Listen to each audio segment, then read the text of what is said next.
हिजो म लाइभमा बसिरहेको बेलामा एकजना साथीले सोध्दै हुनुहुन्थ्यो दुख्नुलाई के भन्छ पोर्चुगिजमा भनेर। अनि अहिले याद आयो, म भनिहाल्छु यो बारेमा। दुख्नुलाई पोर्चुगिजमा हामी dor भन्छौँ। dor।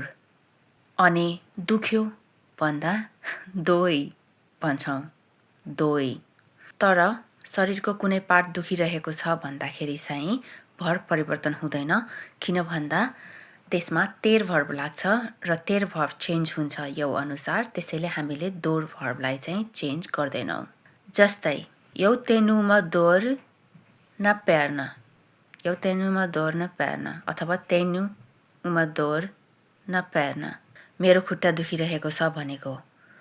त्यस्तै अर्को इक्जाम्पल रहेको छ dói-me a barriga। dói-me a barriga।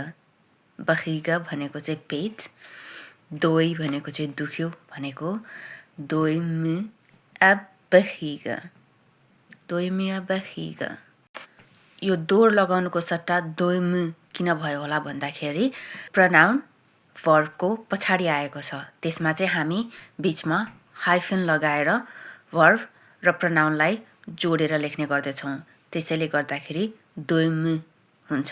dói-me a barriga। त्यस्तै tenho uma dor na perna भन्ने ठाउँमा फेरि हामीले तेर भर्बलाई tenho भनेर सर्वनाम अनुसार चेन्ज गरिसकेका छौँ, त्यसैले dor भर्बलाई चेन्ज गरी राख्दैनौँ। हजुरलाई थाहा नै छ, एउटै सेन्टेन्समा दुईटा भर्ब आयो भने हामीले एउटा भर्ब मात्रै चेन्ज गर्छौँ, अर्को भर्बलाई जस्तो छ त्यस्तै राख्छौँ। यसमा dor-लाई जस्ताको तस्तै राखेको छ भने तेर भर्बलाई यो सर्वनामसँग चेन्ज गरेर tenho बनाइएको छ। tenho uma dor na perna। tenho uma dor na perna। dói-me a barriga। dói-me a barriga। पेट दुखिरहेछ। Beijo।